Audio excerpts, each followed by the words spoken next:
Hey, what's up, everyone? Welcome back to the Pack Leader Podcast, Season 2, Episode number 6. Brian Blanton, how we doing? Doing great, Coach. How's it going with you? Going great, man. Had a good one-on-one this morning. Still, when you shower and then you still got that sweat after Right. you go shower. So I'm kind of there, but I'm making it. Yep.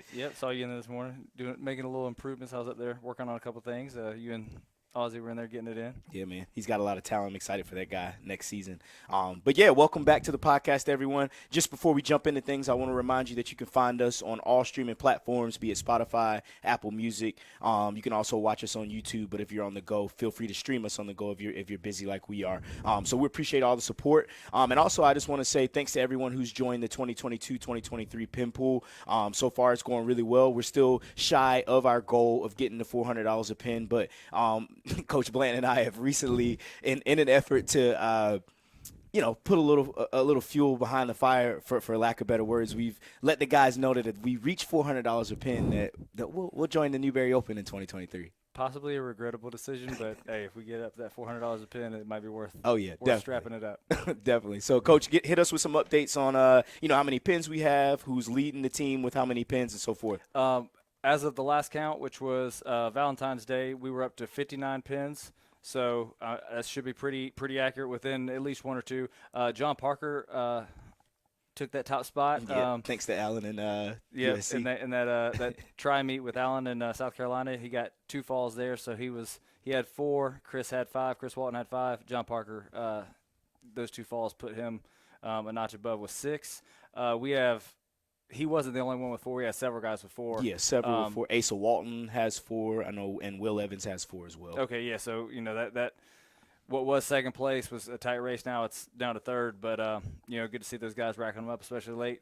Newberry Open helped. We got a big crowd of guys in there competing, so we were able to pick up some there, but.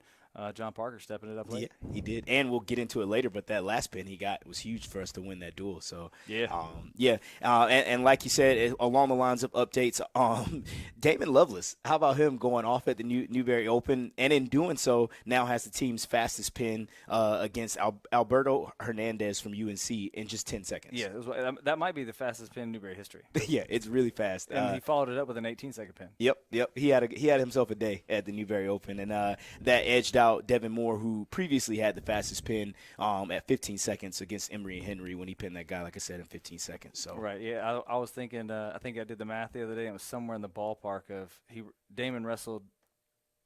He advanced 7 times in the bracket, and wrestled the equivalent of like 2 matches. That's wild. Sounds about right, though. But, yeah, so shout out to those guys for continuing to help us reach those goals. Obviously, anytime, we have a successful pin pool, it helps us do things like buy that wrestling mat we bought and just do other things to help enhance the student-athlete experience. Our most recent member, just on February 2nd, who joined the pin pool was the grandparent of Zach Shoup. So we want to say thanks to Richard Stengel for your pledge and your support. And also to all of our members, no pledge is too big, no pledge is too small, but we definitely want to take a second and shout out our national champion members. So along the lines of the national champion members, I just had it pulled up. Give me one sec.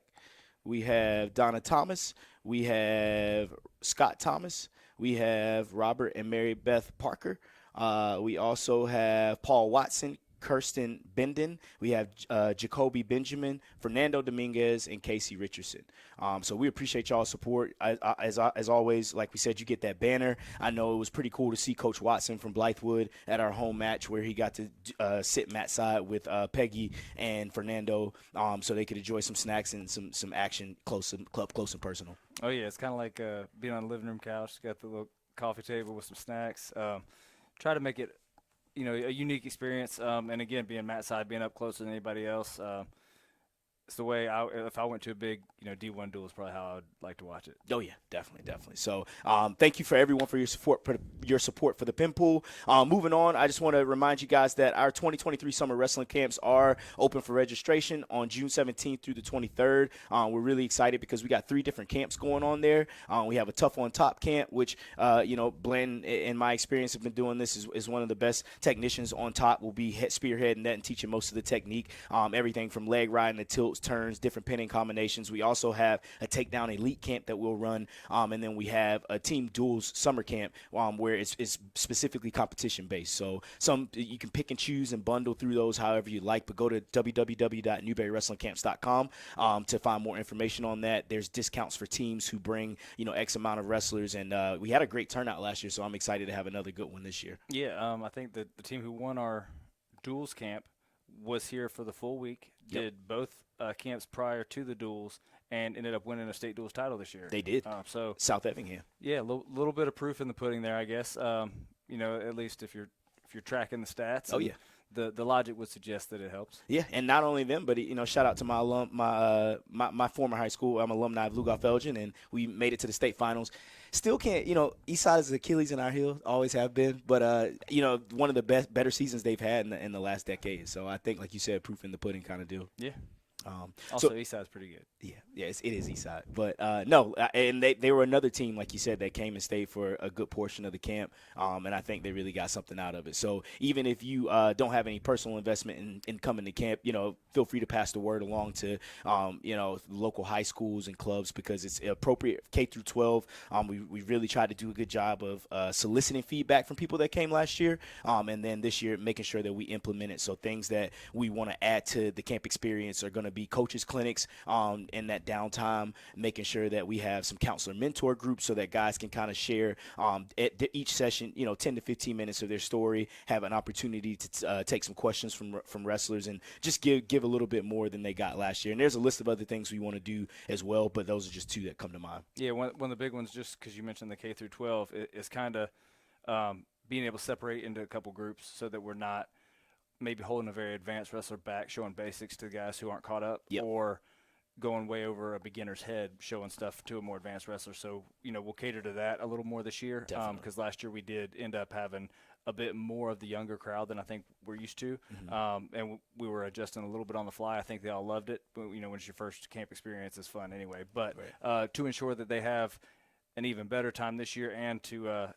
cater to those guys coming in for the first time, adjusting kind of how we handle our sessions so that there is somebody taking some beginners, and if there's any just super advanced over the top guys, maybe even a third group, but really catering to skill level as well. Yeah, absolutely. And we will have plenty of staff between counselors, coaches, definitely a lot of hands on deck to make sure we can accommodate everybody as far as differentiated instruction goes. So come on out. We hope to see you this summer.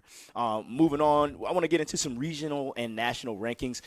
So your Wolves hold steady at third place in the most recent Super Region 2 rankings. 9 of our 10 starters are currently ranked in the top 5, and 5 of our 10 starters are ranked in the top 3. So we've seen a lot of improvement. First one that comes to mind is Devin Moore, who was ranked pretty solidly or consistently throughout the season at number 5, but kind of went on a tear in the last month or so, knocking off some opponents, and he's bumped up to number 3.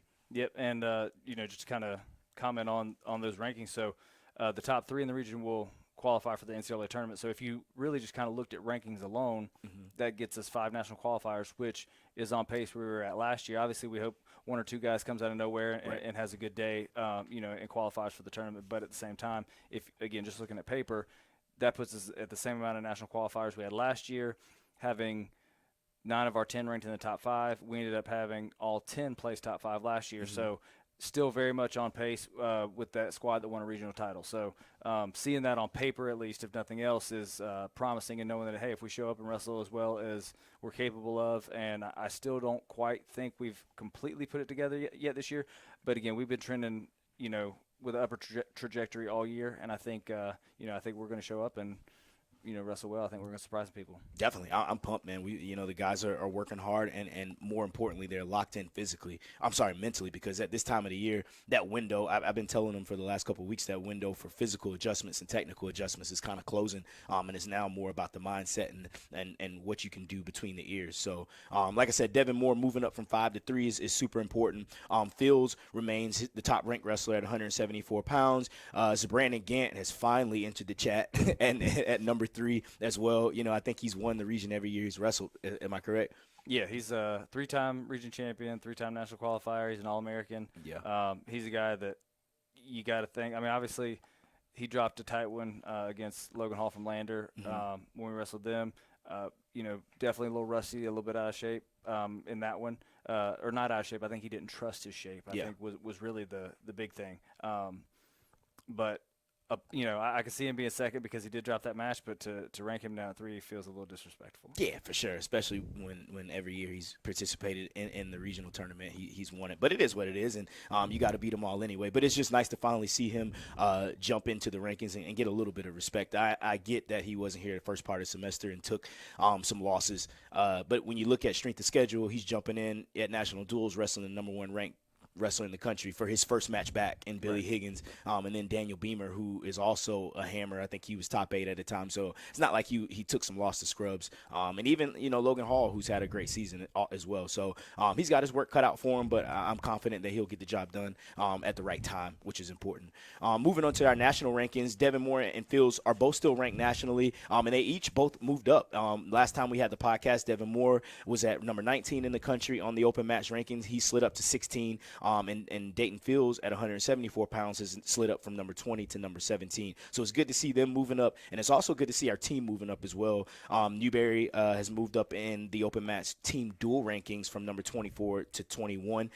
We finished 8-2 in the conference, 12-5 on the year in all of our duels. And Coach, I would say that this is been a fun and competitive dual meet season with everything that we've had. A wide variety of looks. Strength of schedule, I feel like, has been very competitive with other teams in our conference, and from wrestling the defending national champs to number 2 Lander to knocking off number 24 Ashland, number 14 Fort Hays. I think we've had a good season. Yeah, absolutely. And I think it's one of those things that we've talked a couple times about the fact that it's kind of getting stale saying the same thing because we haven't quite put that lineup on the mat yet, and we've had and every team's got their same set of issues and scenarios that are no one's at 100% right now. We know that, but to really be able to make sure, I think part of what we've done a decent job of, knock on wood, is, making sure that, as chaos is flying all over throughout your season, you're trying to contain it, making sure that you get it to come together at the right time. I think we did a good job last year, and it looks like, we're doing an okay job this year. Again,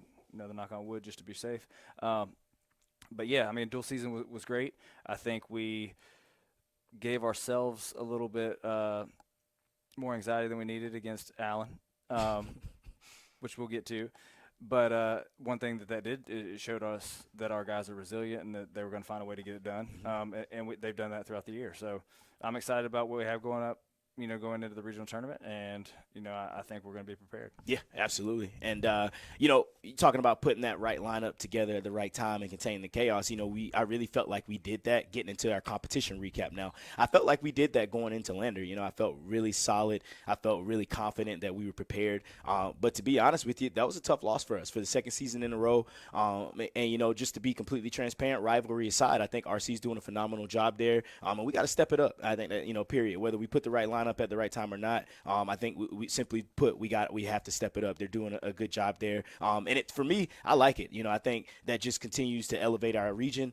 It makes us elevate as coaches. It makes our guys elevate so that we can continue to be successful. I think sometimes when you win 6 conference championships back to back to back and so forth, and you win your 10th super region title, there's a certain level of comfortability that comes with that, and and complacency as well. So having to keep after our guys to not be comfortable and not be satisfied is a challenge that I'd say always had to deal with, and not making excuses, but I definitely think that was a huge wake-up call for us, losing to Lander 6-31. A lot of those bouts, getting into it, were super tight. You think about Zabrandon, you think about Chris, you think about Rice in overtime. All of those were really tight bouts with top-ranked guys in the country. So it's not like there's this huge gap, but I think just through various points throughout the season, we could probably pinpoint little areas of complacency that maybe led to some of those downfalls, injuries aside. Right, yeah, absolutely. And one thing, too, as a takeaway, I felt like from a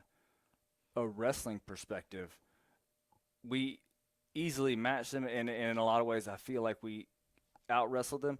But, at the end of the day, it's not about being a better wrestler. It's about being better at winning wrestling matches, and that's kind of where Lander has the edge right now. I think a lot of our guys are better wrestlers than the guys who beat them in that duel. Yeah. Or at least as good in some cases, but still found a way to not get this, or Lander found a way to go get that. And those guys are good at winning wrestling matches, and at the end of the year, that's really what matters. So that's probably the main area I think that we focused on securing a little bit and polishing up to make sure that we're ready to go into the regional tournament. Definitely. And, positive takeaways, because, that's kind of the negative side of things. On the positive note, first of all, the crowd. I don't know that I've ever seen that gym that packed. Maybe when we wrestled Chapel Hill back when we were here. Right. That's probably about the only time it's ever looked like that. But, yeah, it was rowdy. It was fun. And that's the thing. You can't win all the fun duels. If you only have fun when you win, you're doing something wrong. Right. And you can't win all the fun ones. It's not fun to just go blow somebody out. It's fun to have a tight duel. It's fun to see a guy beat somebody he's not supposed to beat. It's fun to see somebody catch somebody and stick them or whatever. And that was a fun duel. It was a lot of like you said, tight match. I think of the 8 individual bouts we dropped, 6 or more were decision 1 point, 2 point, or overtime or something. So it was a crazy stat that like 1 or 2 points in those matches completely flips the duel. The team score the other way. Yeah, absolutely. And so that's a shout out to the guys and shout out to everyone that came. We really appreciate you guys coming to make that atmosphere as electric as it was. It was super fun. And speaking of, exciting, it being exciting when a guy beats somebody they're not supposed to, Devin Moore knocks off another guy who's ranked above him in the national rankings, in Jack Tangen at 149 pounds, and that's what solidified his number 3 spot now in the region ranking. So that was a great win for us. And Dayton Fields, he was ranked number 1 in the region going into that match, but I think the jury was still kind of out with Jack Bond being consistently over him. I think Jack has been ranked as high as 10 or number 8 in the country on NWCA coaches polls rankings all season. And so for Dayton to go out there and beat him, even I would say Dayton didn't even wrestle his best match, and still, to go out there and just kind of put a nail in the coffin, so to speak, on I'm number 1 at 74 was exciting for me to see. Yeah, Spears being 1 all year last year at 74, and Bond kind of being on his heels at 2, and that being a big deal. And then in the duel, they bumped Bond up, which actually was a great strategic move. It really ended up that being the reason they were able to win the duel meet. Mm-hmm. But then it wasn't until the regional tournament that we were able to see Spears and Bond going head-to-head. But I think Bond really expected this to be his year, and I think that's kind of, like you said, the jury was out. I think the jury was waiting on confirmation one way or the other. Right. Is that the case, or is Fields really the guy? And it was good to see Dayton step up and kind of show that he is the guy. Yeah, he's been a great reload for us because Spears is, no small shoes to fill there. So he's been a great reload for us there, coming in and contributing right away. So shout out to Fields for that. And also Blatt, going out there wrestling the defending national champion, drops a decision 7-3. I think one of their SIDs told me that was one of the only takedowns he's given up all season. It's like one of 2 takedowns that double leg that Blatt hit on him.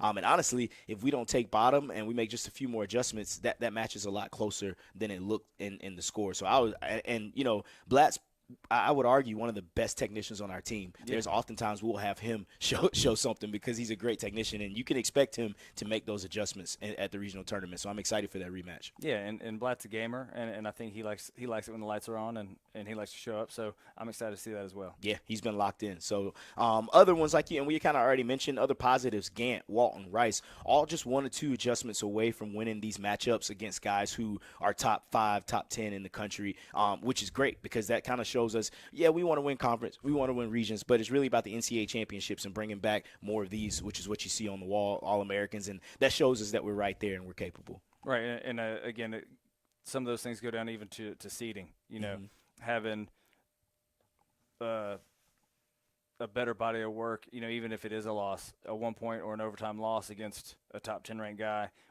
you may be arguing your case against a guy who lost to the same top 10 guy by major. Right. And so, again, a quality loss isn't the best thing to have on your resume, but if you're going to have a loss, have it be a quality one that can down the line still help you. Yeah, absolutely. So that was a tough one for us. I'm not going to lie. I think it sucked some wind out of us, but we were able to bounce back on senior night for Mount Olive. We beat them 34-11 on our brand new mat, by the way.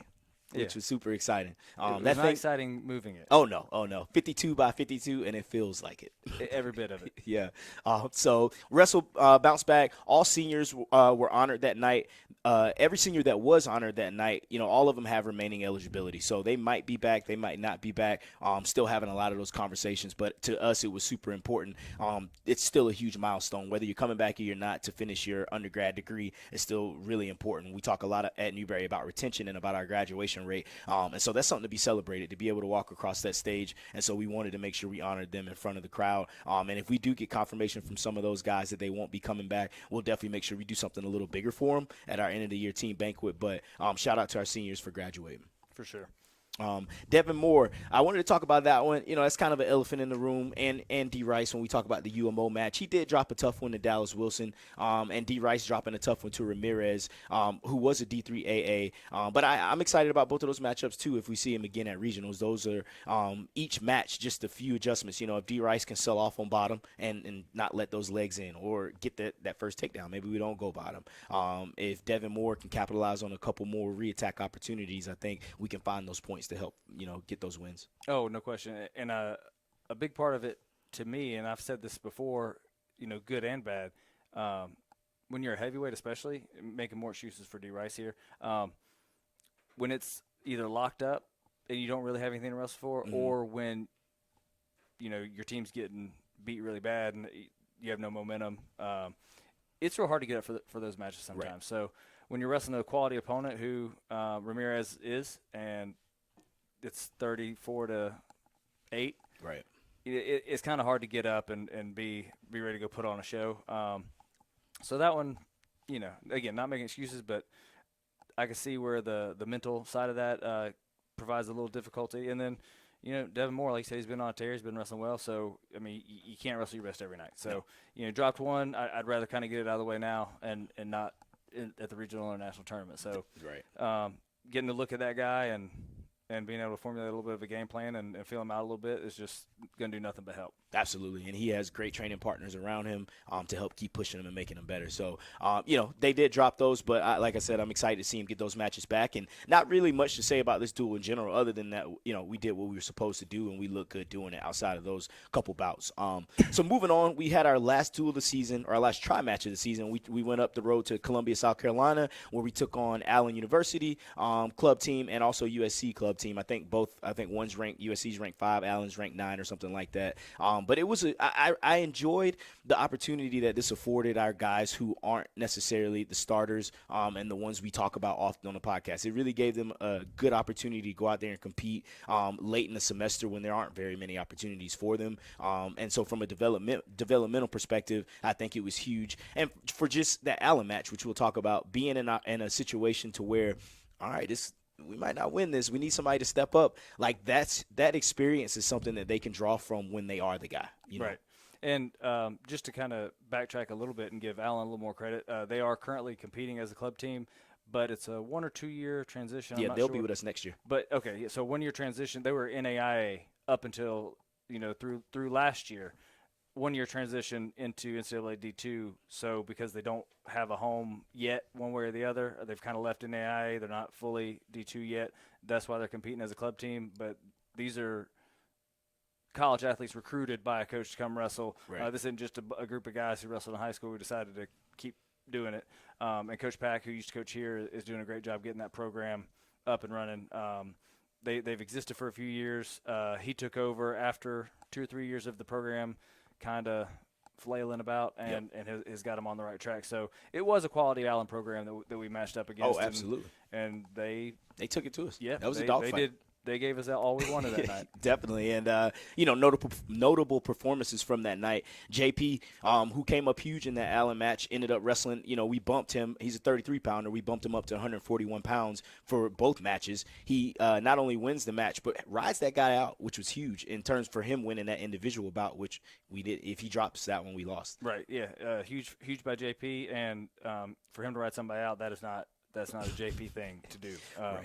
So that's why it was so huge. So it was good to see. Yeah, him. And then Marcus Johnson, just shout out to him. I know he had a really tough night, but, again, he's another 33-pounder who not only did we bump up, but we bumped up to 49. So he really was kind of – we joke but he was really kind of the sacrificial lamb that night, and us needing to rest some of the guys who have regionals coming up. It's super important to us to make sure that we're healthy going into regionals. So I really appreciated Marcus stepping up for the team and doing what we asked him to do at 149 pounds as a 33-pounder. Right, 100%. And other weights where maybe we needed to see some things from guys, or maybe like 65, for example, we got PJ and Asa who've, for various reasons, shared that spot all year.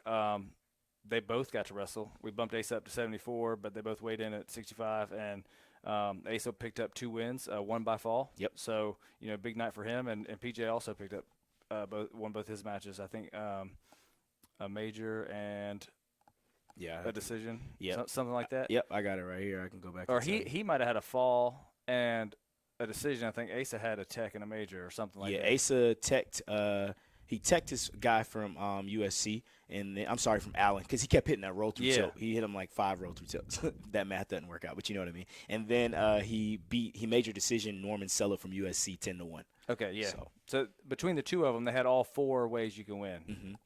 And then PJ pinned Garrett from USC, and he won 4-2 against Terrence Mills from Allen. And like you said, just another shout out to how great of a job Pack is doing. Some of those duels were really, or not duels, but individual bouts were really tight. So. Yeah, quality program. They're going to step in, and they're not going to be at the bottom of the conference.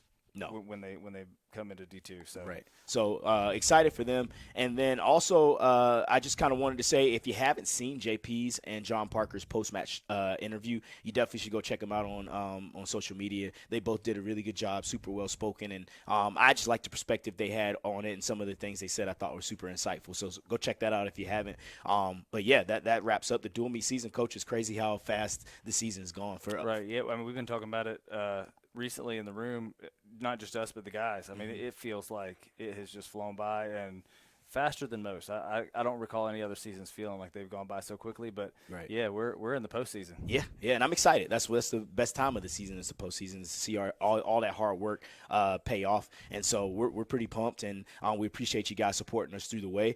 Moving forward, though, I want to jump into this interview we did with 2009 All-American Matt Oliver. He was a former teammate of Coach Blanton and I. Awesome guy. He's doing a great job out in Alabama at Huntington University, and he's been there for a few years, but I don't want to talk too much because you're going to get to hear him tell you a lot about the program and the different things he's doing. We'll talk about the landscape of Alabama wrestling. We'll talk about a little bit of his time at Newberry and things that brought him here and so forth. So here we go. Hope you enjoy. Waking up. Say that again. Just trying to wake up for the morning, Yeah. Beer game strong, man. I do, man. I gotta step it up now. Maybe we both gotta step it up. Brian can grow a beard. I don't know about you. I'm slacking, man. I gotta get to work. Yeah, you can put some of that coots down there. Right. Mane and tail, man. That's what you need. What's that? Some mane and tail. Yeah. Horse shampoo. Yeah. It's good stuff. Pretty much. But yeah, man, I appreciate you hopping on the call. I know you're super busy, both of us kind of in the thick of our season with qualifiers and NCAAs coming up. But thanks for jumping on.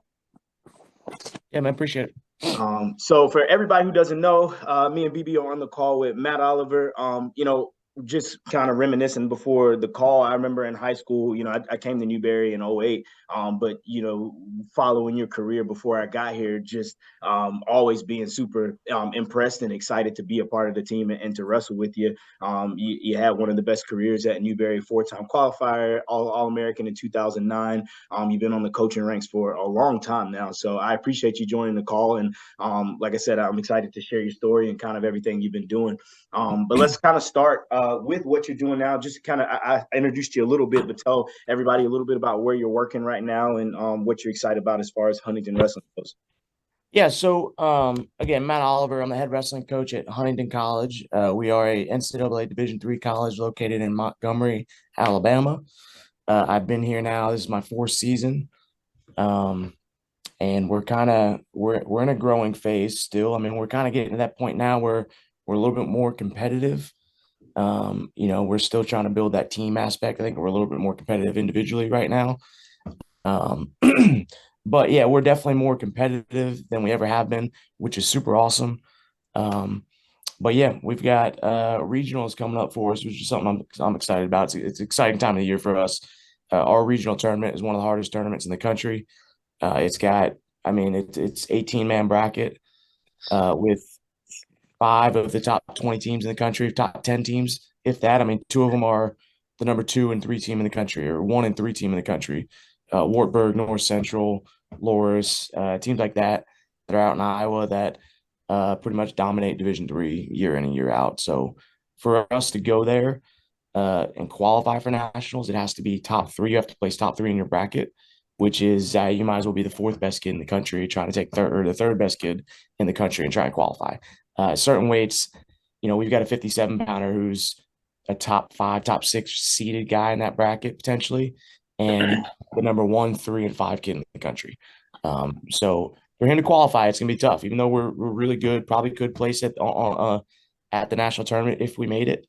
We will probably beat guys that are at the national tournament, or have beaten guys that were at the national tournament. But still, for us to qualify, it's pretty ridiculous.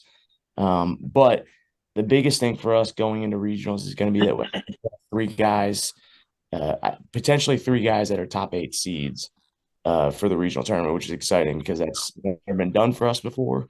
We've usually had maybe 1 guy seeded top 8, and I think the highest we've finished is maybe 5th or 6th at regionals, about 5 or 6 years ago. Yeah. So it's definitely tough, but it's an exciting time for the guys because we're peaking at the right time. The guys are feeling good. Competition's going well. We got, some of the guys going in with some confidence, which is cool. Yeah. Heck yeah, man.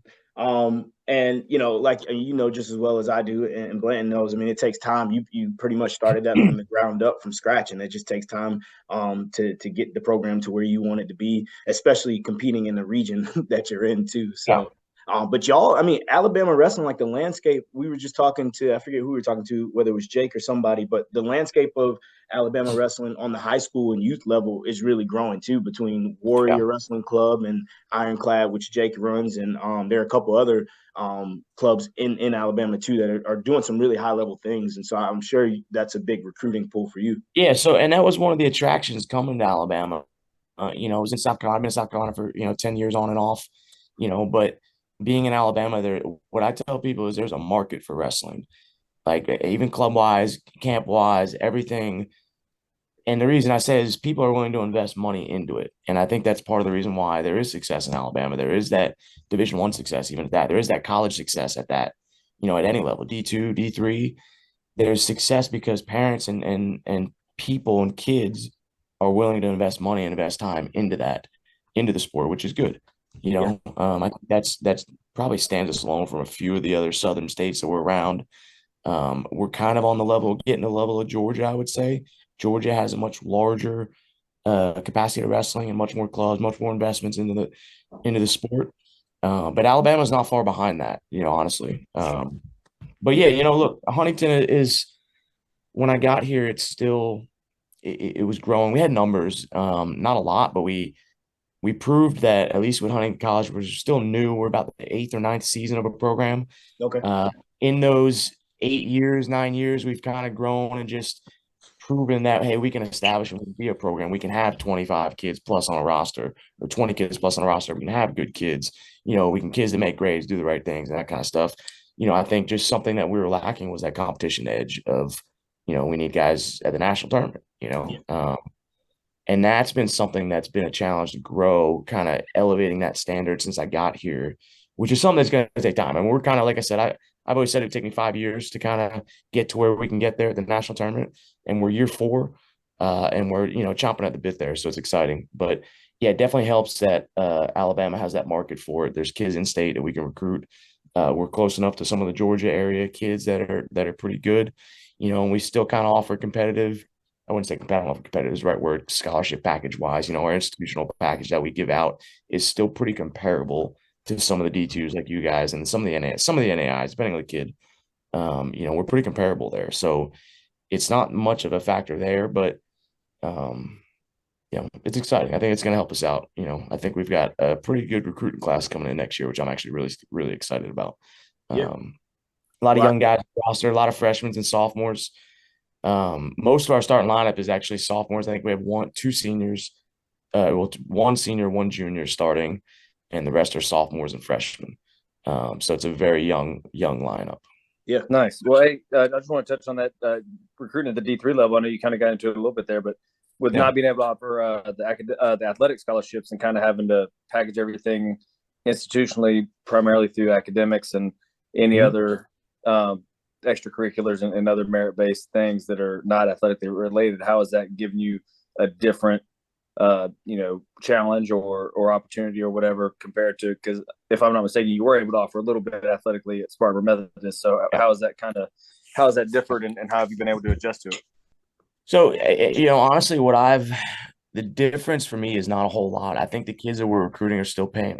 It's a little bit different. Spartanburg, when I was there, we had scholarship. We're still only offering, a couple $1,000s a kid. I don't think we ever offered over, I think I offered one kid $7,000. He was my national finalist that ended up wrestling at Limestone, Daquan Wilson, right? I think he was probably the most scholarship that I ever offered a kid. And obviously for valid reason. But really, what it boils down to is just that out-of-pocket cost. I think the rest of this money is all monopoly money. It really doesn't matter, right? It doesn't matter what you're getting, how much you're getting. What are you paying out of pocket, right? And that's something where I think Huntington does a good job. We scholarship, I think, fairly decent. It could obviously be better. It's just a challenge. We struggle, but it's just a matter of us changing our recruiting. You could get more of a lower class income kid to come to Spartanburg because of the help and financial Pell Grants and loans and that sort of things that they get. To where, you're just having to recruit a different kind of kid here at Huntington. We're still giving out great packages. We're still out of pocket, like I said, paying within reason to some of these other colleges. I think we offer a good bit more too, but just on facilities wise, it's something that the Division III level is kind of on a match with Division II, and even NAIs and those other divisions. It's just facility wise, but the biggest thing for me was recruiting a different kind of kid. For us, we can get a kid in that's accepted to a 2.5 GPA, but right now, currently, to be fully accepted and compete, you have to have above a 3.0. So that right there is something that cuts kids out on the first call. What's your GPA? It's 2.75. Well, maybe, but I got to move on. And the other factor is, look, man, we have to look at finances a little bit. I've kind of gotten a better gist of that and looking and recruiting and looking up kids and doing some research on, hey, can you afford it? You kind of have to, in our world, in your guys' world, make that assumption, can a kid afford it? Is it going to be worth the recruiting process for the next couple months to ultimately find out you can't afford college? And that's something where it's a hard conversation. Kids don't understand. Coaches in high school don't understand. But it is, I think there still is a market. There still is kids that we can recruit that can't afford. There's plenty of them out there. Some of it is willing to, having to convince kids, and that's part of our job, being that salesman of convincing kids that, hey, we might be a little bit more, maybe a few $1,000s more than say Newberry College or another Division II. We may be $5,000 more, right? But it's the value of what you're getting. You're going to see those dollars. You're not having a fundraiser for gear. You're not having a fundraiser for travel. We pretty much what you get is all inclusive in our package, right? You're not buying books. You're not buying laptops. It's all included in that price to where it all ends up working out to be the same. Right. Okay. If it's a matter of $5,000, something like that, you can easily go somewhere where it's cheaper. And then you get there and all of a sudden you have student fees, $1,500. You have a laptop you have to buy. Books are $1,000 plus a year if you buy them, right? And it's like, that's one of those things where it's a matter of my job, convincing those kids that, hey, no, here's what you're getting. Here's the value of what you're getting. Sure, it's a little bit more, right? But you're getting a lot for that, Right. Yeah, absolutely. I think me and Blanton were just talking about how awkward those conversations can be just when you're talking about money with the recruit. But, at the end of the day, you don't go out and try. He made the analogy of like, you don't go out and try to find the cheapest house because it's the cheapest house. Right. You go find the house that you find that the price is listed is worth the value of it. And it's an investment. That's how I always break it down. Right. It's going to last you, right? I mean, it's like that car, like buying a house. If you take out a loan to do that, you're not going to pay it up front. Nobody expects you to. But it's that investment, a house, 15, 30-year investment of you want the house to last. Yeah, definitely. Degree here, and this is what I always tell kids, the degree here at Huntington is going to last you. I think our job placement, even after you graduate, is pretty high. the degree study of what we have. I was talking to a couple coaches yesterday. They're looking for teachers and coaches. And I was like, hey, man, I'm sorry. We don't have any. Like, we have a few kids that are going through the teacher ed program, but we have a kid that's graduating going into vet school. We have another one going into law school. We have another one that, we have some military kids that we have a lot of military kids that end up either wanting to go or currently in the military and graduating. So it's like, I got a kid doing that. One of my other kids is a communication majors. He's actually currently has an paid internship working for the radio. And it's like, we're not necessarily getting as many teachers through here. Although we do have some. Our junior heavyweight, he's actually a double major. So he's actually going to be a teacher. And I think he's a exercise science major as well. But he wants to be a strength coach. He wants to be a strength coach at a college level, I imagine. So it's one of those, like, also the kids that we're recruiting are typically, they have those kind of degrees there, which is nice, which means most of those kids we recruit have that plan of, like, when you graduate, I know what I want to do. I know which route I want to take. Some don't, some figure it out, but I think it's a minimal amount there. I think most of our kids have that kind of, not a set plan, but they have a direction. Yeah. Awesome, man. Well, let's back up kind of to the beginning and put a timeline together for people listening. Yeah. So from New Jersey, Toms River originally had a ridiculously successful career. I think I was looking on your bio and I saw 132 and 12, set a record. And it was in the state for most wins in a season. Yeah. So I think in high school, I mean, it's been broken now. I think Anthony Ashnall was one who broke it, but it was most wins in a season, which was 44. Gotcha. I think it was 44-1 my senior year. I think they've since increased how many matches you can get in a season. I know it's not held anymore. I think Anthony Ashnall had 45. Okay. And I'm sure it's been broken since. I hadn't really paid attention, but we were 44-1 my senior year. Okay. 100, whatever. I guess that's what you said it was. I don't know. My father has all that information. I'd have to remember it. Yeah, but either way, still a super successful career, state champ. What brought you to Newberry? Because I'm sure you were, like, pretty heavily recruited. How'd you end up at Newberry from? Yeah, I don't know, man. That was an interesting. Like, I just knew I wanted to get out of New Jersey.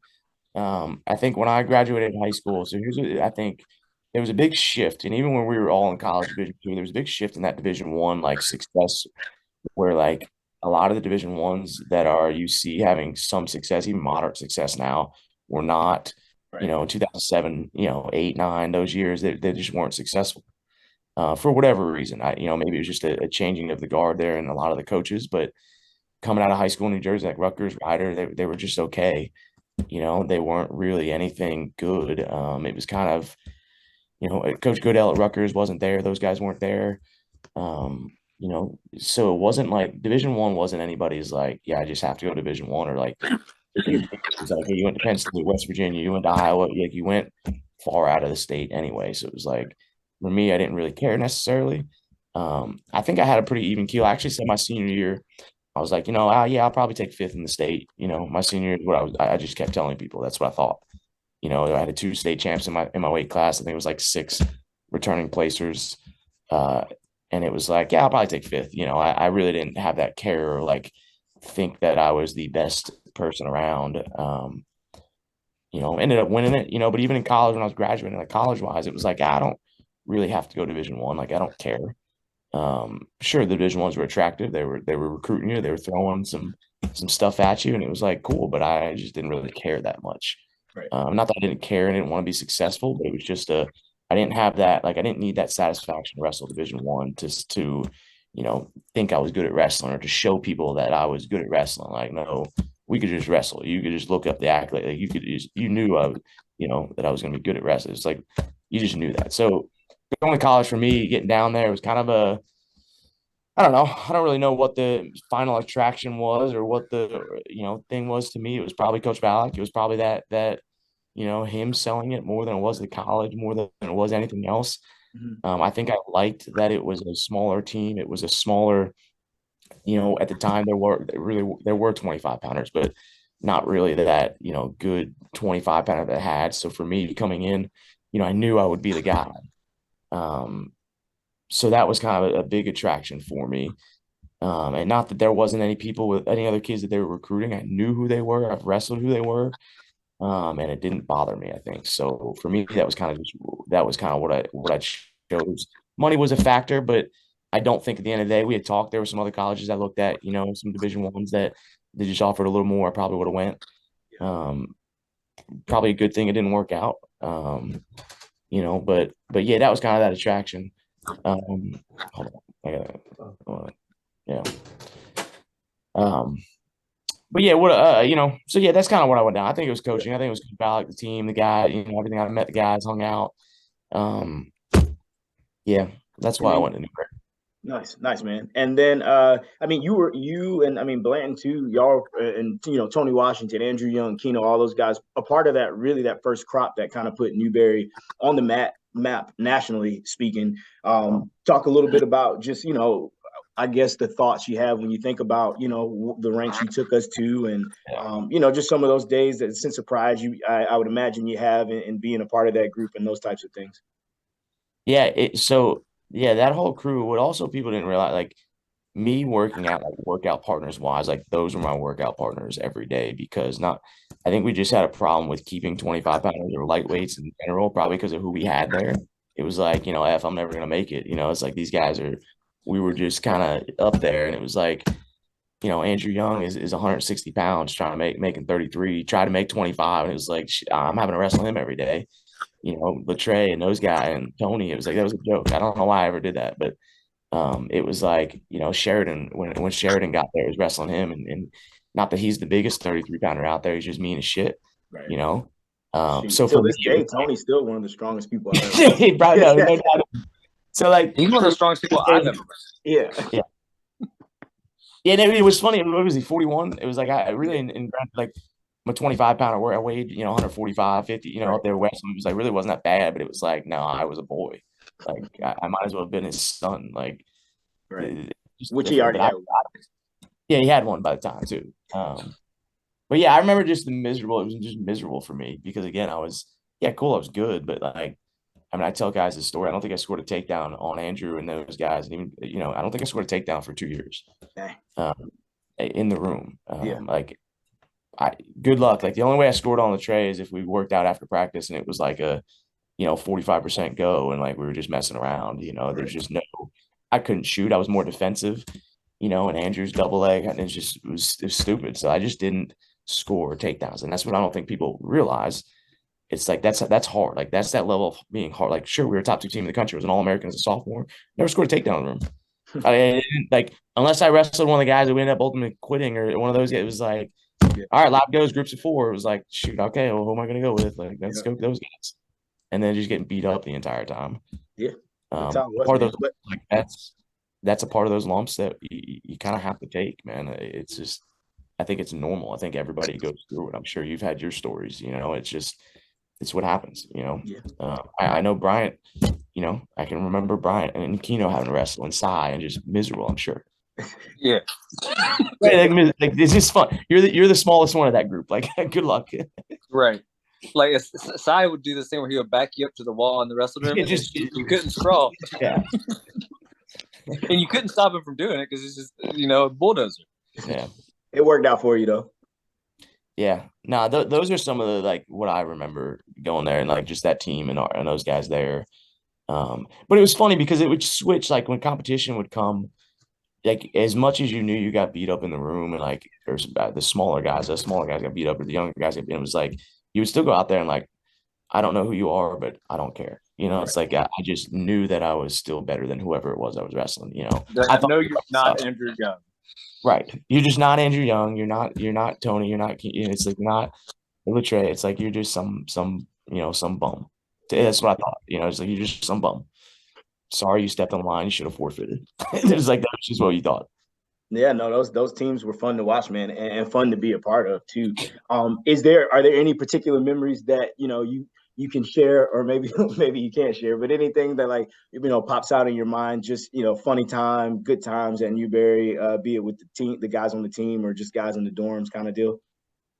No, I was gonna say 2009 national tournament, right, in the high, but that's about as far as we can go into that I guess. That's the whole story that we're allowed to say on camera. Yes. No, man, it was just the whole thing. The practices for me were I enjoyed practice. As miserable as it was, all that, it was just, Like I'm a wrestling junkie. Like I enjoy being at practice. I enjoy working out. I still do it. It's like those were the times. It was fun. Yeah. To me, it was fun being in the room with guys because it was talented guys. It wasn't me dominating the whole time. It was challenging, but just the practice, being in practice. Yeah, definitely. Do you feel, or not do you feel, but how do you feel, or in what ways rather, like, do you feel your time at Newberry on the team, even if it's not from the institution directly, but be it from Valak or Rebels, how do you think your time here helped prepare you for, your leadership roles at Spartanburg Methodist and at Huntington now? Yeah. So I think I annoyingly shadowed Valak and them more than maybe they wanted, but that was just something I did. I was bored. I had class during the day. I was in between classes, go sit in the office, and hang out and watch. And then, obviously I stayed. I think the biggest thing that helped is staying after I graduated and helping out. So I get whatever the title you want to give it to me, volunteer, student assistant, whatever it was. Some guy that worked for free that just wouldn't leave, kind of kid. Like, sure. But I shadowing those guys and shadowing Coach Balak, shadowing Rebels and those things, and just seeing that is what helped me.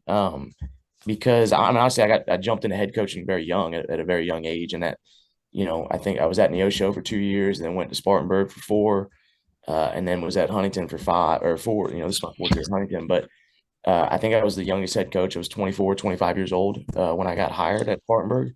I had only really coached in college for 2 official years, one as a student volunteer assistant. So that was kind of what helped me, was shadowing that and shadowing Valley, shadowing those guys, and just seeing every aspect of what they're doing recruiting.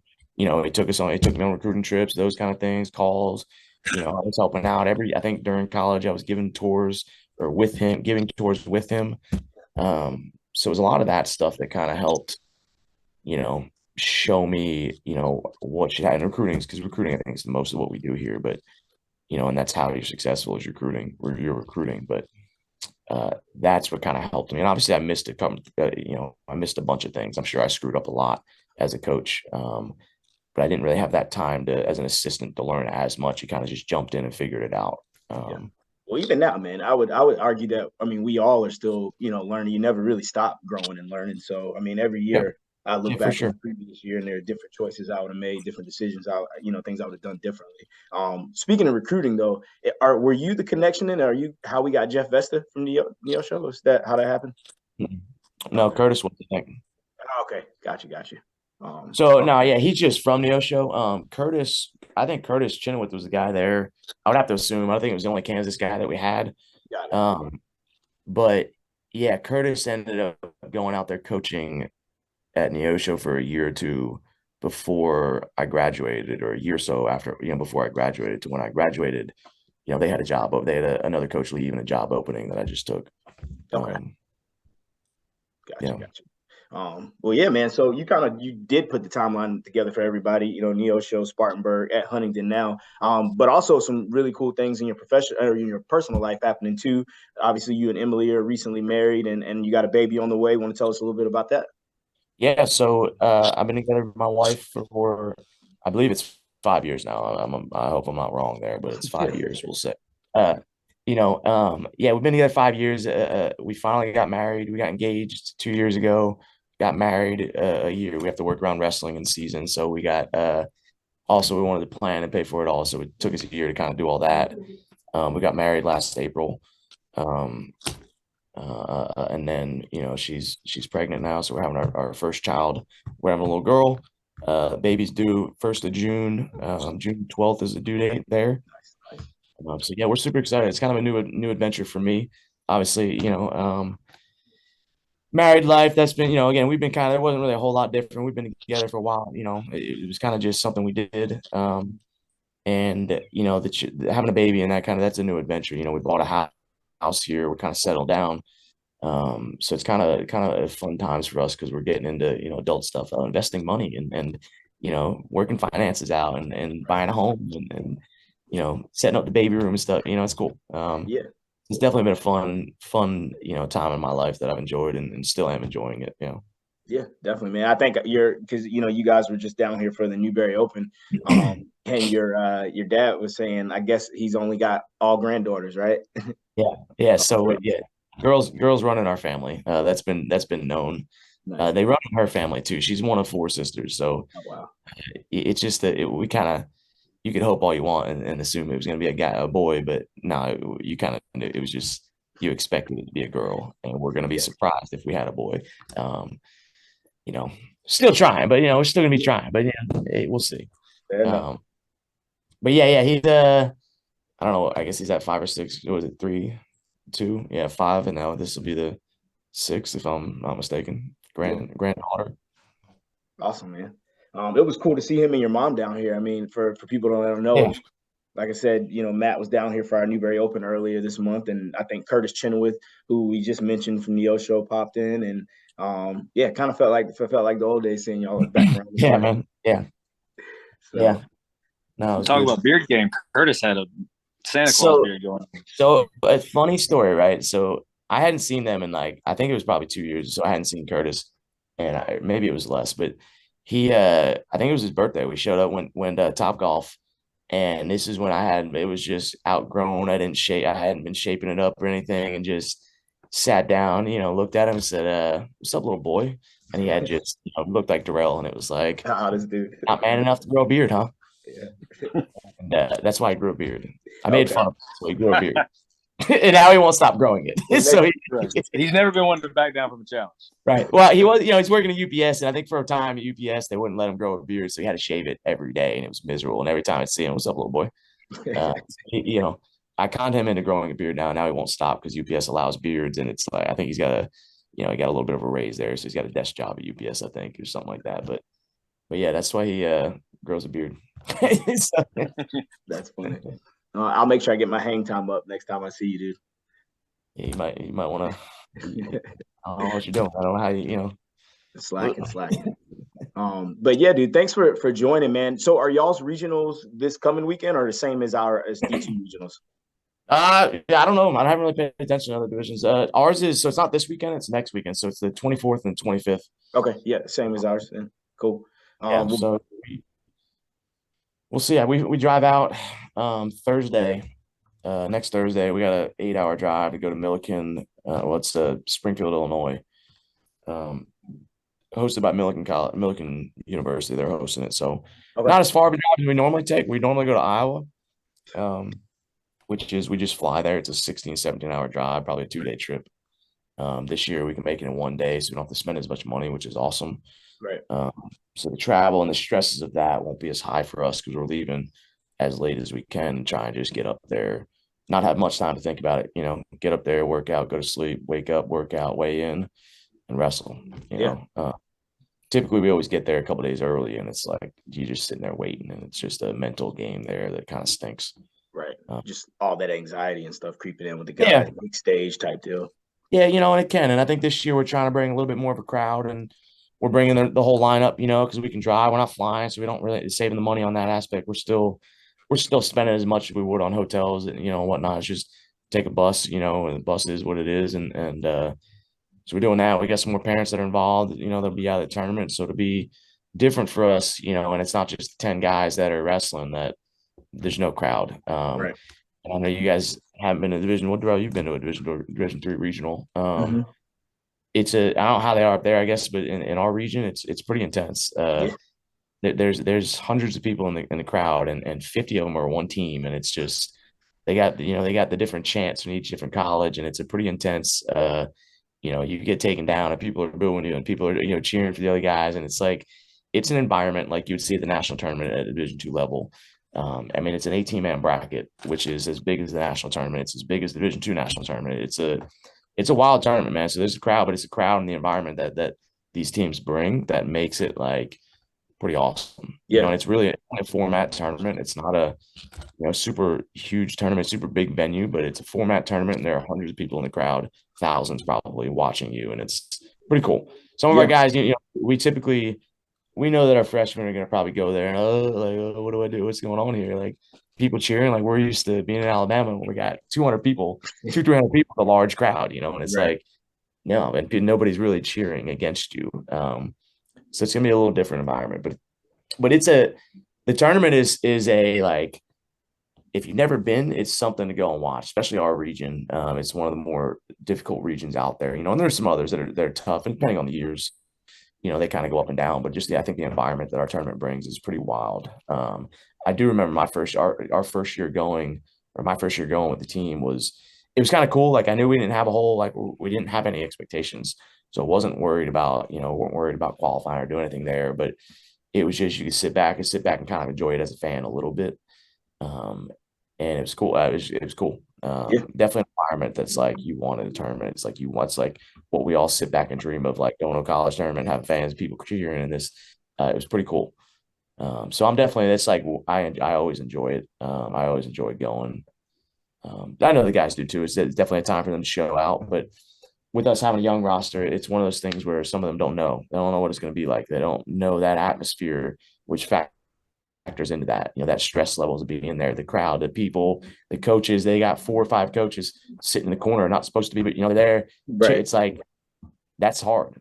How do you hear coach? How do you hear cues and difference? That's like it's just me and my assistant. Right. Kind of hard to hear that. So that's another factor there that these kids don't know about. That definitely experience helps them out there. But we'll see. We'll see how it goes, man. I'm excited. Yeah, same, dude. And we'll be following you. You've been crushing it since you've been there, and it's exciting to see you guys continue to level up from year to year. So we'll be rooting you guys on. And like I said, I appreciate you taking time to hop on the call for us. I know it's a busy time of the year, but it means a lot. So no, before you guys go, man, I got a little bone to pick now, man. All right. We're talking. I should have mentioned this earlier. We're talking about accolades here and records and stuff. Okay. I don't know where Newberry College got their records from, but I didn't wrestle. Apparently, I only wrestled 4 years. I was there 4 years at Newberry. I don't know what happened to my entire senior year in the record books, but it's not there. I got like 30 more wins that are not counted in that book there. Okay. Well, look. Sports I don't know where that went, Coach Terrell. Sports information has never been my thing. I only have like 88 wins. It says I only got like 88 wins or something, man. I got well over 100 wins. I'll do some digging for you. How about that? Yeah, you should. I don't know where it went. I don't know where I don't know how it got disappeared. Like it just got deleted. I finally figured it out. It was my senior year that didn't get. I don't know. It got deleted somehow. Okay. Well, obviously, there's a lot of changeover that has occurred since you left, so I don't really know. But man, I just got here a year and a half ago, so you just got here. You just got back. You mean he's deflecting? Do some digging. Don't let him get away with that. Yeah, right. Dude, I'm new here. This is year like 8, 9. You were at Newberry College. What are you talking about, bro? This guy. Either way, I don't work in sports information, but like I said, I'll do some digging for you. I'll make sure you should get that fixed, man. I'm tired of these. I got Caleb Spears thinking he got more wins than me in college. Man, I can't be having this, man. What are we talking about here? I can't have that either. Jeez, man. We'll try to have he did have like 8 years. He got one name up on the wall, man. I can't. What are we doing here, man? That's funny. Yeah, he was in college for like 10 years though. So I mean, I don't think I did much better, man. I was 6 years. 5, maybe 5. It was 5 competing. That's funny. No, we'll track it down. Yeah, you should do that, man. I got well over 100 wins. Call my father. Don't call me about the stats. My father's got it, man. Call him up if you want. Right. You need I'll call him, man. But Josh Mank still probably has it, to be honest with you. You'll get exact numbers. Yeah, no, he'll bring the book out, man. Cool. He's got the book with all the names on it. He'll get all the information for you. Deal. I'll start there. Maybe get my records back up there too, man. We got you, dude. We got you. It's crazy. Trying to delete me from the history books over at Newberry College, man. Nah, we wouldn't do that. Yeah, that's how we do, huh? We wouldn't do that, man. We wouldn't do that. Hey, when you guys putting us on the schedule, man? When we getting out there? Like we can do it next season. Jeez, man. We need to do it, man. Yeah, let me know. I'm down. Once we get our schedule set. We got Montevallo on the schedule, man. We got them. We got Montevallo November 6th, man. Okay. That's probably still a far drive from y'all where you're at, right? No, it's an hour. They're coming to us. It's a 45-minute drive for them. Oh, okay. Got you. Yeah, they got to come to us too, so we'll wrestle them. But yeah, I'm down, man. Once we get to the spring after nationals, we'll circle back and get something on the calendar. All right, man. Cool. Sounds good. Yeah. Well, I appreciate you guys having us. Yeah. Yeah, absolutely, dude. Good luck out there. We'll be following, and we'll definitely be keeping in touch, dude. All right, man. I appreciate it. We'll see you guys. All right, Matt. All right, man. All right, that was Matt Oliver, everyone. Coach, what did you think about the interview? It was good to catch up. Obviously he's been in the head coaching game, for a little while. As he said, he spent, a few years at Spartanburg Methodist. Now he's been at Huntington for a few years. It's good to see alumni who are, maybe will one day kind of take over the whole Southeast. Right. I know we should do a coaching tree. Yeah. But yeah, good to see him doing his thing out there. And I'm originally from Alabama, so just Roll kind Tide. of a small little connection there that's kind of cool. Yeah. But yeah, it was fun catching up, and he was very articulate compared to normal. He's a little mumbler, a little bit. He's been known to mumble. Right. But yeah, no, he was very. He did. I think he did a really good job of talking about the positives that Huntington brings to the table as a Division III institution, and also some of the challenges. He mentioned that they recruit different types of kids, and some of the things they have to deal with as far as like the packaging, but how even still it can be comparable to other institutions too. So, he's an alumni. We're always proud to support him. We call it the Pack Leader Podcast for a reason. He was a leader when he was here in terms of being a fierce competitor, and he's also now a leader as the head wrestling coach there, and he's somebody that we're proud to call one of our own. So appreciate you joining us, Matt. And yeah, we're excited to see you at regionals. He mentioned also being in one of the toughest regions in the country. I mean, they got Wartburg. Didn't he say they have Wartburg in the region? And so I mean, if you think about you think of a region, you just picture like a chunk of the country. Like for us, it's just the Southeast. Right. His runs kind of vertical, like a diagonal from here through Iowa. I mean, that's a big region. Yeah. It's huge. So, they got their work cut out for him. But kind of like we were talking about with the whole Lander thing, it's just going to cause him to have to elevate, which he's doing. I mean, they've seen steady progress every year since he's been there, and I have nothing but confidence that they'll continue to improve. So, shout out to Matt. Moving on, I wanted to jump into a quick preview of Super Region 2. We kind of already did it when we talked about where our guys stand, but I definitely wanted to take some time and just give you at least a general idea of where we stack up in comparison to some of these other teams in the region. So like we said, we go into it with 5 of our 10 guys who are ranked are ranked in the top 3, and then we go 9 who are ranked in the top 5. But Coach, if you got that list, just give us the number 1 at each weight class. So number 1 at 25 is Logan Saliga from Pembroke. Mm-hmm. Beat Shoup in a tough one earlier in the year. 33, Eli Lusk from Lander. Yep. He's been solid all year.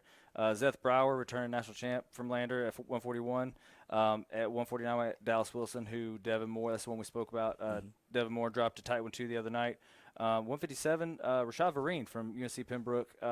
He was, if I'm not mistaken, he's the guy who was at 74 last year. Yeah. That Spears wrestled, I think. So if that's him, he's down 2 weight classes, which might be why he's doing so well. Right. Because he's a monster at 57. Excuse me. At 165 is true freshman David Hunsberger from Lander. Mm-hmm. He's probably one on this list that hasn't separated from the pack as much as some others, but I mean, what a season for a true freshman. Dude, he's fire. Been on fire.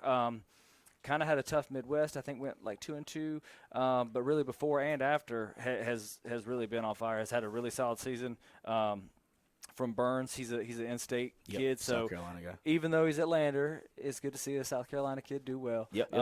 Dayton Fields at 174 that we talked about. He's leading the way. Logan Hall from Lander, who we discussed earlier. Z dropped that tight one here at home to him. Iacovetti from Lander, Anthony Iacovetti. He's a transfer as well, right? He's a transfer. I don't know where I think he's Logan from. Hall and Anthony Iacovetti are both transfers. I know Hall transferred in from Notre Dame. I'm not exactly sure where Anthony came from. Yeah, and then Juan Emmons Holmes from Lander at heavyweight. He transferred. He was at Limestone last year, and we've been back and forth with him over the last couple of years. Devin Rice has had his number a couple times. Juan has had Devin's number a couple times. There was an overtime match here in the duel that Juan took. But a lot of Lander guys in those number 1 spots, but also a lot of our guys kind of right on their heels in some of those weights. Yeah. And with Dayton leading the way at 174, it's nice to see Newberry pop in there. Oh, yeah, definitely. And just to give you a little bit of an idea of where we stack up at each weight, Shoup comes in at number 4 at the final ranking for Super Region 2 behind Radcliffe of Limestone. Fletcher entered the chat, which was cool because he has been out of the top 6 all season. He's finally slid into number 5, and so he goes in ranked above Harvey Ridings of Emmanuel and behind Frankie Medina of King. And I feel good about, any of those matchups. Going into 141, Josh Blatt holds solid at number 3 behind Belmont Abbey's John Carrianis, and like he said, Zeth Brower from Lander, who's returning natty champ. At 149 pounds, Devin Moore is at number 3 behind Piccarilli and Dallas Wilson, who we've had tight matches with. 157 pounds. We got some things to figure out here. Nolan Wheeler is out for the season. I think I can go ahead and say that. Unfortunately, he had suffered an ACL injury, and so that's kind of where he's at, and we got some things to figure out there. So we don't have that's that 10th one that we don't have in the rankings right now, which could change once we get into the seating meeting and we figure out who we want to put there. But at 165, we have PJ, who comes in at number 5 behind Mike Fernigallo of Mount Olive, who is pretty tough, by the way. Yeah, that's an odd 4. Yeah, for me. It really is. I think he's not somebody you want to see early. Nah. That is what it is there. 174 pounds. You already let us know where Dayton Fields was. And he's got 2 wins over Hunter Haven, who's on his heels at number 2, which we feel good about. Zabrandon being at number 3 at 184 pounds. At 197. Who's 2 at 84? 2 at 84? That is going to be Shalik Scriven from Pembroke. That's right.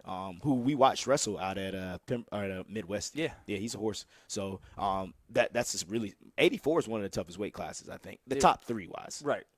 So that's going to be a fun bracket to watch. At 97, Chris Walton comes in at number 3 behind Bryce Walker from Pembroke, who we haven't seen yet, but we have seen Anthony from Lander, and I think we dropped that bout 4-3 or 4-2 or something like that. Yeah, it was a tight one. That's the one where we came out of the gate and threw him on his back and got no takedown, no back point. Right, that was wild. But excited for that matchup again, nonetheless, if we see him at regionals. And then at heavyweight, you kind of just mentioned, been back and forth with Wands, who's number 1, but that loss to Mount Olive kind of hurt us, and it might work out for our best. We can still argue for 3, but that slid us down to number 4 at heavyweights. And I think we're on the same page. We both really feel like we're the second best heavyweight if we're going to give Juan the nod there. But I think Devin Rice has proven that he can wrestle with anybody. Yeah, he definitely has. So I feel excited for the region tournament. It's one of the, Matt kind of mentioned how regionals for them was super intense. I would argue that regionals, regardless of division, is one of the most intense tournaments of the year because, you're fighting until you're going home or you're going to the big show. And so you're going to always get the best wrestling of the season. I don't care whether you're D1, D2, D3, and it's that same way regardless of what region you are and regardless of what division you are. Right. Yeah, the later part of the NCAA tournament is actually very mellow comparatively speaking, because if you're not like in the finals, a lot of guys don't there's no difference in their mind between like 3rd and 8th, like right. They're an All-American, and so you don't see that level of intensity in a lot of guys. Mm-hmm. There's some guys who fight tooth and nail for every inch, but the latter part of the region tournament, you can cut the tension in the building. Oh, it's wild. Yeah. Seasons are ending. Yeah. Tickets are getting punched to the national tournament. Careers are ending. Careers are. Yeah. There's a whole lot more on the line, because if you're in the later part of the national tournament, you're already an All-American. Right. If you're in the later part of the region tournament and you're not in the finals, you're fighting for your season or potentially career to not be over. Yeah, absolutely. And so if you haven't been to a region tournament, I highly recommend getting to one, and I recommend coming to this one. It's pretty close. It's going to be at UNC Pembroke out in North Carolina. I think it's Lumberton, North Carolina. Yeah, right outside. It's in Pembroke, but it's right there with Lumberton and not real far from the Wilmington area. Yep. So recommend come on out to check it out. It's going to be a great tournament. It's only one day. And, yeah, I'm excited to show up and do what we do. So after that, we got, like Coach mentioned, top 3 at each weight class go to the national tournament. We'll be out in Cedar Rapids, Iowa at the U.S. Cellular Center this year, that second weekend in March. So we'll definitely be back with another episode before then. But before we let you go, just wanted to jump into a couple just like general announcements and news. First one being other NC athletics news and just SAC and Conference Carolinas in general. So Newberry's going to become the associate member of Conference Carolinas. In the past, the SAC, South Atlantic Conference Carolinas, and Conference Carolinas, being 2 separate entities, have kind of taken a tag team approach in the management of wrestling specifically. And, they wrestling and field hockey. And they've recently announced that, it's going to be the sole member of associate member of Conference Carolinas. Right. So, no more tag teaming on the 2 sports. Conference Carolinas, who has sort of spearheaded the little joint venture situation with wrestling, and the SAC has handled field hockey. They've kind of said, okay, let's keep that and just remove any of the gray area. Conference Carolinas will completely take over wrestling. Field hockey will completely go to the South Atlantic Conference. So officially, not full members, but officially wrestling is associate members of the Conference Carolinas for the sport of wrestling alone, and field hockey, who is a SAC. We're a SAC institution, so they'll stay here, but all the Conference Carolina schools will be affiliate members for the SAC in field hockey. So.